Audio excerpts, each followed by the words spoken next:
Hey everyone, welcome back to Trek on the Tube, Star Trek Lower Decks Season 1 Episode 6, Terminal Provocations. This is my review and Easter eggs video. Thank you so much for stopping by. Let's go.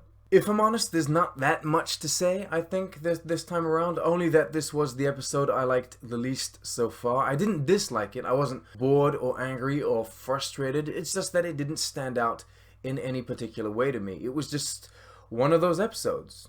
You know, one of those episodes that wasn't remarkable, I suppose, in any way. But it's not a detriment to the overall show. It's just one of those. Just one of those. There were some things that I liked, some things that I didn't. I enjoyed the friendship between Mariner and Boimler, for example. It was nice seeing them on the same side, so to speak, for once. I enjoyed the evolution, the growth of the Tendi-Rutherford relationship. Some aspects of one of the episode's villains, Badgie, were fun. Other aspects were maybe taken a bit too far. I get that the violence was played up for comedy, but sometimes it felt just a tad too much, especially within a Star Trek setting. Although that entire plotline did take place in a holodeck, which somehow manages to save it, at least in my mind. Fletcher was just the worst, and halfway through the episode, I simply wanted him to disappear. I needed him to go away, and he did, so good. I did appreciate that Captain Freeman acted very Starfleet during this whole standoff situation, even if I don't agree with Starfleet on this one. I'm pretty sure 100-year-old abandoned space junk is free to take by anyone according to maritime law. As usual, I loved Shax. I think it's hilarious how he has this absolute need to blow things up and no one will let him. To be honest, I also found the opening scene to be really fun, with everyone humming their favorite engine sounds. So cute.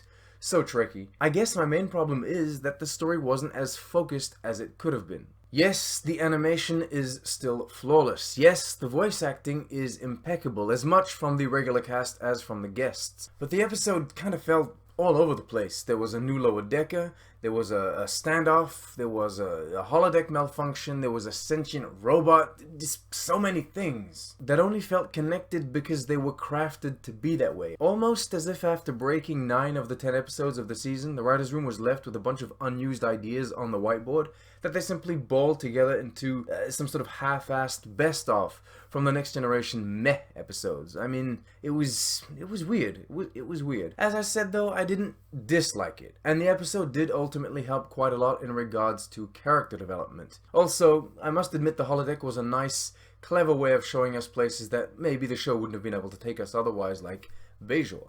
I guess, overall, even if I still had a lot of fun, the episode sadly didn't resonate with me as much as previous episodes in the season. The humor was a bit different as well. This time they went full-blown absurd. I know it may seem a little odd to say this about Lower Decks, you know, the show that deals in the ridicule of Star Trek, but I don't know. This all felt a little more surreal in its execution. I mean, of course, some jokes did work for me. Shax saying he's been good this month, the Starbase 80 bit. Damn, Starbase 80? And even if sometimes what Badgie said was a bit much, the line delivery was so good. I'm gonna wear your skin, la la la la la la. So SpongeBob. Anyway, that's it. That's all I got. I know I usually go on for hours and hours about every single detail in the episode, but I don't really know what to say this time around. I guess it's just one of those. But a lot of Star Trek shows have those episodes where these episodes make up what the shows are, but they don't necessarily stand out. So let's move right on to the Easter eggs and references, starting with the Drukmani. Their captain was voiced by J.G. Hertzler, which, if you've seen some of the discussions I've been in, is a name I never remember without looking up. He's the guy that played Martok in Deep Space Nine. Martok lost his eye in that show, and the captain voiced here by that actor also has an eye missing, or at least an eye patch. Continuing on with Deep Space Nine, this is a holodeck simulation of Bajor, a world prominently featured in that show. There are architectural similarities, as well as logos and symbols. The people making Lower Decks pay so much attention to this kind of detail, it's baffling but amazing. This is a ship class first introduced in the animated series. I was all excited to come on here and tell you it's the first time we see this class of ship outside the animated series, but no, the internet told me we've actually seen a live-action representation of the class in the remastered version of the original series. I just didn't know that, which is embarrassing because I just reviewed the episode Charlie X in which that ship is featured. I'll put a link in the description.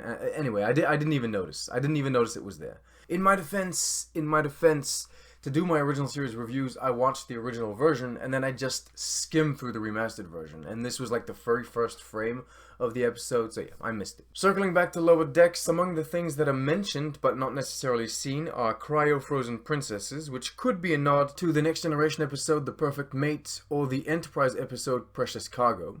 10D talks about the clamshell design communicators, which are the ones featured in the original series. Nausicaans are a brutish species seen in a few Star Trek shows. We heard mention of the evasive pattern Sulu Alpha.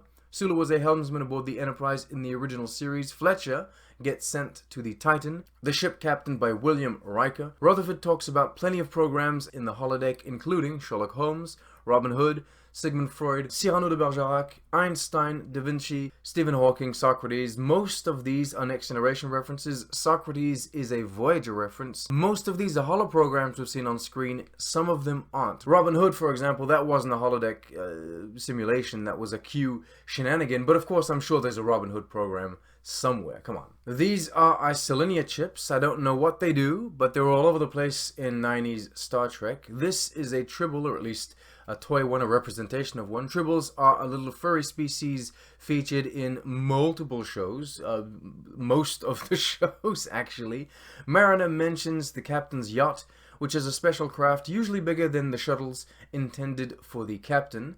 This looks like an Antaran, a species we saw a bit of in Enterprise. I think he's been in other episodes, but I missed him. Anyway, our boy Shax here is straight up a parody of Worf from both the Next Generation and Deep Space Nine, in the way that he both always wants to use Force but gets shut down. That's more a thing with the Next Generation Worf than Deep Space Nine Worf, but yeah. I never felt compelled to mention this until now, but yeah, in this episode, it's pretty obvious Shax is Worf. And lastly, Badgie is a parody of the old Microsoft Office assistant Clippy. Interesting to note, we've actually had an assistant like this already in Star Trek, though he wasn't virtual in the holodeck, he was just on the computer screens in the Next Generation. It was this little fish thing. Maybe there's a reference to that. Anyway, the last thing to note is the cat in the coat line is probably a nod to the cat in the hat. And that's it. Those are the Easter eggs, those are the references, those are my thoughts and opinions on this 6th episode of Star Trek Lower Decks. I know it's not much, but I just don't know what to say. It's not the best, it's not the worst, it's just one of those mid-range episodes. Though that does make it the worst of the season, technically, so far, in my opinion. Although I've got friends that actually loved it. You know? Some people I know thought it was the best, so there you go.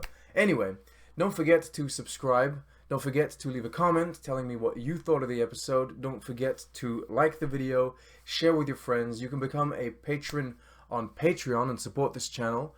And most of all of you wonderful people, live long and prosper.